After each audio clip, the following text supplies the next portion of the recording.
810 करोड़ रुपए की परियोजनाओं के लोकार्पण और शिलान्यास कार्यक्रम में मंच पर उपस्थित केंद्रीय मंत्री माननीय doctor general VK Singh ji, प्रदेश सरकार में मेरे सहयोगी मंत्री श्री नंद गोपाल गुप्ता नंदी जी,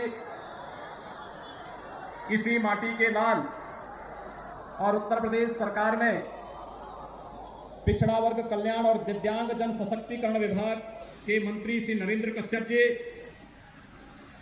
माननीय सांसद श्री राजेंद्र अग्रवाल जी, माननीय सांसद श्री अनिल अग्रवाल जी, जिला पंचायत की अध्यक्ष श्रीमती रेखा नागर जी, माननीय विधायकगण श्री विजयपाल आड़ती जी, धर्मेश सिंह तोमर जी, हरेंद्र तेवतिया जी, विधान परिषद के माननीय सदस्य श्री धर्मेंद्र भारद्वाज जी, भारतीय जनता पार्टी के जिला के अध्यक्ष, अन्य पदाधिकारीगण, पूर्व सांसद श्री तोमर जी, पूर्व विधायकगण और भारी संख्या में आज के इस कार्यक्रम में उपस्थित हापुड़ जनपद से जुड़े हुए मेरे सभी उपस्थित भाइयों बहनों, 810 करोड़ रुपए की इन परियोजनाओं के लिए आप सबको हृदय से बधाई देते हुए मैं आपका अभिनंदन करता हूं।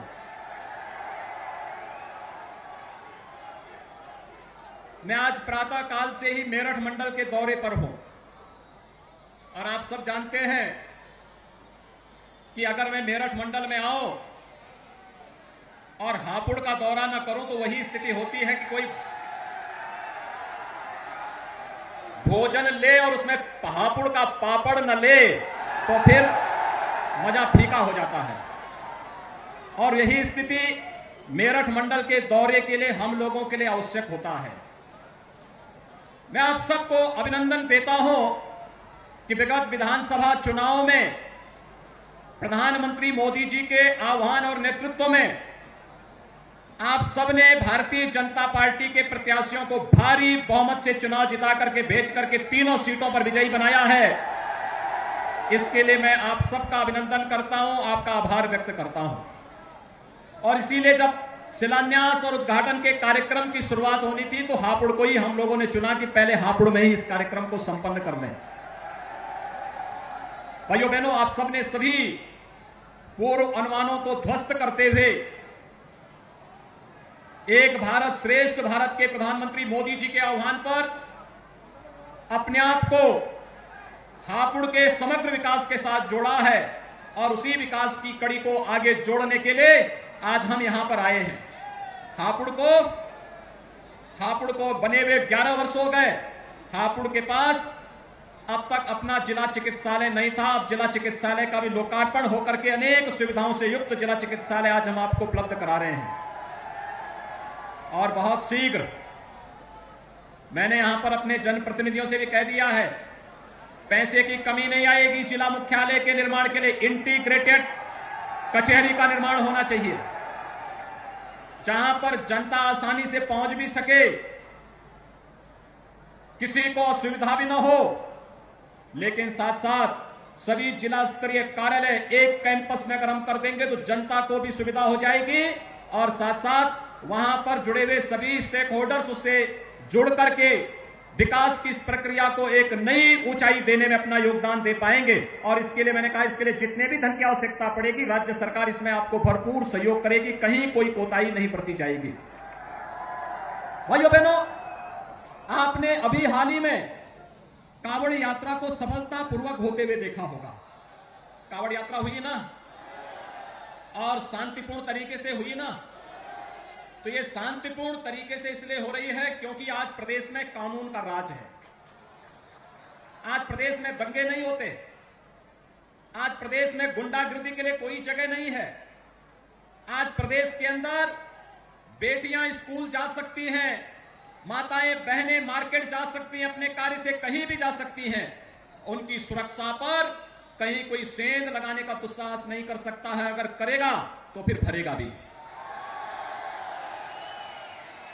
और यही आपको आश्वासन देने के लिए मैं आया हूं। विकास हमारी सर्वोच्च प्राथमिकता है, बिना भेदभाव के विकास। अभी मंच पे आप देख रहे होंगे, अन्नदाता किसानों को कृषि सहायता योजना के अंतर्गत ट्रैक्टर उपलब्ध करवाए जा रहे थे। आप देख रहे थे गरीब परिवारों को प्रधानमंत्री आवास योजना और मुख्यमंत्री आवास योजना के अंतर्गत आवास उपलब्ध करवाए जा रहे थे। फ्री में राशन की सुविधा कराना, एक बार प्रधानमंत्री गरीब कल्याण अन्न योजना के माध्यम से एक बार राज्य शासन की ओर से उपलब्ध करवाने का काम हो रहा था। इस सरकार की आम जनता के प्रति प्रतिबद्धता को और संवेदनशीलता को प्रदर्शित करते हैं।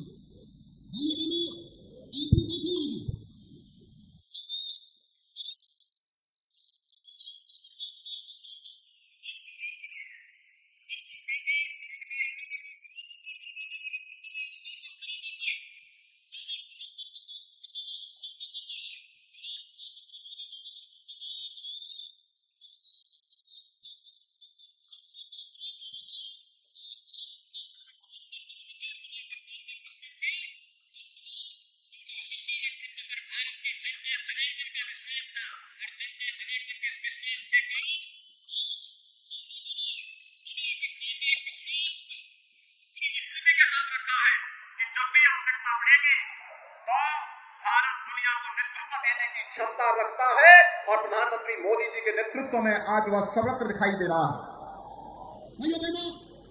विकास की सोच का ही परिणाम है कि दिल्ली से हापुड़ की दूरी और मेरठ की दूरी अब कम हो गई है। आरआरटी के लागू होने के साथ, एक्सप्रेस हाईवे बनने के साथ इस बात देखेंगे और भी ये आसान हो जाएगा। और इसको मैं आपको इसी बात के साथ कह सकता हूं कि हापुड़ और मेरठ के बीच से गंगा एक्सप्रेस वे भी निकल रही है। प्रयागराज तक की दूरी जो अब तक आपको 14 से 16 और 20 घंटे लगते थे, गंगा एक्सप्रेस वे बनने के बाद मात्र 6 घंटे में प्रयागराज की दूरी को पूरा कर लेंगे। बगल में हम लोग जेवर का एयरपोर्ट बना रहे हैं।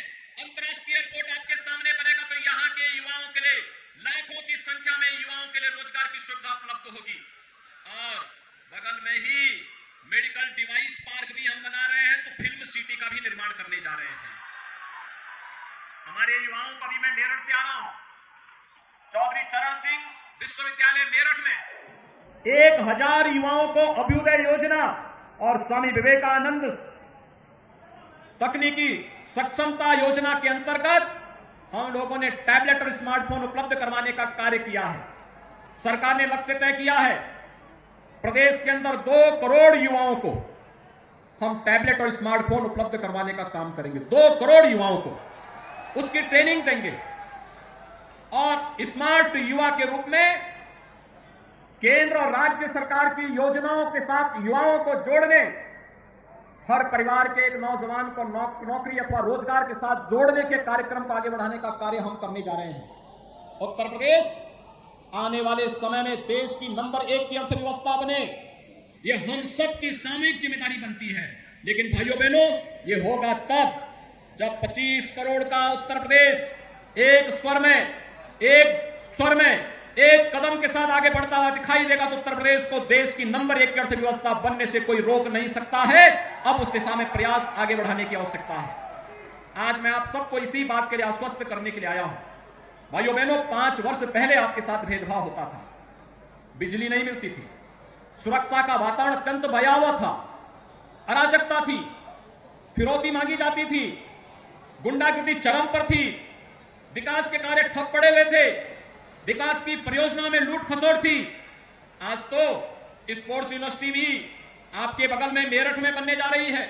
विश्व स्तरीय स्पोर्ट्स की सुविधाओं से युक्त विश्वविद्यालय हम लोग देने जा रहे हैं और इस सुविधा का लाभ जब न केवल पश्चिमी उत्तर प्रदेश को बल्कि उत्तर प्रदेश की खेल के क्षेत्र में अपने जीवन को आगे बढ़ाने वाले प्रत्येक युवा के लिए यह एक अवसर होगा और उस अवसर के साथ आज हम आपको जोड़ने के लिए यहां पर उपस्थित हुए हैं।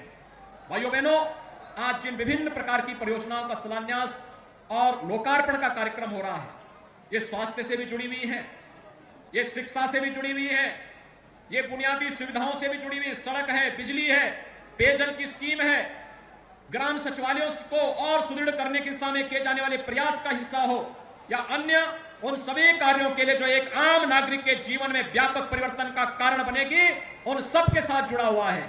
ये पहली बार हो रहा है, आपने देखा होगा कभी नहीं हुआ, पहली बार हो रहा है जब आपसी संवाद के माध्यम से अनावश्यक शोरगुल को समाप्त करते हुए धर्म स्थलों से माइक उतर जा रहे हैं और शांतिपूर्ण तरीके से पर्व और त्योहार मनाए जा रहे हैं। ये पहली बार हो रहा है जब सड़कों पर न नमाज पढ़ी जा रही है और न ही कोई ऐसे कार्यक्रम हो रहे हैं जो आवागमन को बाधित कर रहा हो। और इसलिए भाइयों बहनों, जब मैं हापुड़ में आया हूं तो हापुड़ के पापड़ की स्वाद बनी रहे, इसके लिए आपका आह्वान करने के लिए मैं आया हूं। नशा के खिलाफ एक नई लड़ाई को हमें आगे बढ़ाना पड़ेगा। किसी भी प्रकार के नशा के खिलाफ, ये नशा किसी भी प्रकार का अवैध मादक द्रव्य या फिर कोई भी ऐसा ड्रग हो जो युवा पीढ़ी के भविष्य के साथ खिलवाड़ करता हो, ये एक राष्ट्रीय अपराध है। युवा पीढ़ी के जीवन के साथ खिलवाड़ करना एक राष्ट्रीय अपराध है। जहां इस युवा को इस उम्र में नौकरी और रोजगार चाहिए, अच्छी शिक्षा चाहिए, इसके लिए सरकार, केंद्र और राज्य सरकार पूरी ईमानदारी के साथ कार्य कर रही है। डबल इंजन की सरकार अनेक योजनाओं के साथ आ रही है। खेलो इंडिया खेलों के माध्यम से हर गांव में खेल का मैदान बनाने का हो, स्टेडियम निर्माण का हो, जहां इन कार्यक्रमों को आगे बढ़ाने का कार्य कर रही है, वहीं राष्ट्रीय शिक्षा नीति के माध्यम से विश्व स्तरीय शिक्षण संस्थान हर जनपद में खुले, इस दिशा में सरकार के प्रयास हैं। तकनीकी उन्नयन के लिए भी अत्याधुनिक संस्थान बनाने की कार्रवाई हो रही है। One district one medical college की दिशा में जब हम आगे बढ़ रहे हैं तो सरकार ने यह भी तय किया है, हम लोग प्रदेश के अंदर हर परिवार की मैपिंग करने जा रहे हैं और हर परिवार के सर्वे के बाद जिन परिवारों को नौकरी नहीं मिली, जिन परिवारों को कोई रोजगार नहीं मिला, स्वतः रोजगार नहीं मिला, आगामी 5 वर्ष के अंदर हर परिवार के एक सदस्य को नौकरी अथवा रोजगार के साथ जोड़ने की कार्रवाई के साथ सरकार व्यापक कार्य योजना लेकर के आने जा रही है। और उस कार्य योजना के साथ आपको जोड़ने के लिए मैं आया हूं। विगत 5 वर्ष के अंदर 2 वर्ष कोरोना प्रबंधन में हमारे व्यतीत हुए, लेकिन इस सब के बावजूद 5 लाख नौजवानों को सरकारी नौकरी, 1 करोड़ 61 लाख नौजवानों को रोजगार और 60 लाख परंपरागत उद्यमियों को स्वतः रोजगार के साथ जोड़ने का एक अवसर हमें पिछले 5 वर्ष के अंदर प्राप्त हुआ। पहली बार हुआ जब धर्म स्थलों के उन्नयन और उनके आधुनिकीकरण और सुंदरीकरण की बृहद कार्य योजना भी हम लोगों ने ली। हमारे माननीय जनप्रतिनिधियों ने मिलकर के इस कार्यक्रम को बेहतर तरीके से आगे बढ़ाया। हर विधानसभा क्षेत्र में कोई ना कोई मंदिर, कोई ना कोई पौराणिक स्थल, उसके सुंदरीकरण की कार्रवाई को आगे बढ़ाया। यह हापुड़ जनपद का सौभाग्य है, मां गंगा का आशीर्वाद इसे प्राप्त होता है और गढ़ तो यहां का पौराणिक तीर्थ है, पौराणिक तीर्थ, और उसके पुनरुद्धार की कार्रवाई के लिए सरकार सतत रूप से प्रयत्नशील है। उस कार्यक्रम को हम आगे बढ़ाने के लिए पूरी तैयारी के साथ कार्य कर रहे हैं। उसको पुनर्स्थापना के कार्यक्रम के साथ जोड़ने के लिए, उसके सुंदरीकरण की कार्य योजना को आगे बढ़ाने के लिए कार्य हो रहा है। और इसीलिए इस कार्यक्रम के साथ जोड़ने के लिए आवश्यक है हम नशा पर प्रहार करें, और नशा पर प्रहार करने के लिए मैं भी आपका आह्वान करूंगा। हर थाना, हर सर्किल, हर उप जिलाधिकारी और ज्वाइंट मजिस्ट्रेट को नोडल अधिकारी बनाते हुए जवाबदेही के साथ वह सुनिश्चित करेगा कि अवैध नशा के कारोबार में लिप्त तत्वों के खिलाफ किस प्रकार की कार्रवाई को आगे बढ़ाना है। और अगर कहीं भी इस प्रकार की अवैध कार्रवाई हुई तो जवाबदेही के साथ साथ नशा के और अवैध कारोबार में लिप्त उन तत्वों की प्रॉपर्टी तो जब्त होगी ही, पूरी जिंदगी उन्हें जेल के अंदर भी गुजारना पड़ेगा। इस कार्रवाई को सरकार आगे बढ़ाने के साथ मजबूती से आगे बढ़ रही है। और इसीलिए आज एक बार फिर से मैं आपका आह्वान करूंगा, हापुड़ में विगत विधानसभा चुनाव में हमें भारी बहुमत से विजयी बना करके प्रदेश के अंदर सरकार बनाई है। भाइयों बहनों, अब हमारी बारी है। आपने भरपूर रूप से भारतीय जनता पार्टी को अपना आशीर्वाद दिया, अब सरकार भरपूर रूप से यहां के विकास के लिए अपना पूरा सहयोग आपके साथ, हमारे विधायक और माननीय सांसदों के साथ मिलकर के, चेयरमैन और यहां के जिला पंचायत अध्यक्ष और ब्लॉक प्रमुखों के साथ मिलकर के इस कार्य योजना को आगे बढ़ाने का कार्य करेगी। मैं एक बार फिर से 810 करोड़ रुपए की इन परियोजनाओं के लिए पूरे हापुड़ वासियों को हृदय से बधाई देता हूं, अपनी शुभकामनाएं देता हूं और विश्वास व्यक्त करता हूं कि प्रधानमंत्री मोदी जी के संकल्प के साथ जुड़ते हुए एक भारत श्रेष्ठ भारत की परिकल्पना को हम साकार करेंगे। आप सबके प्रति मेरी शुभकामनाएं। धन्यवाद। जय हिंद।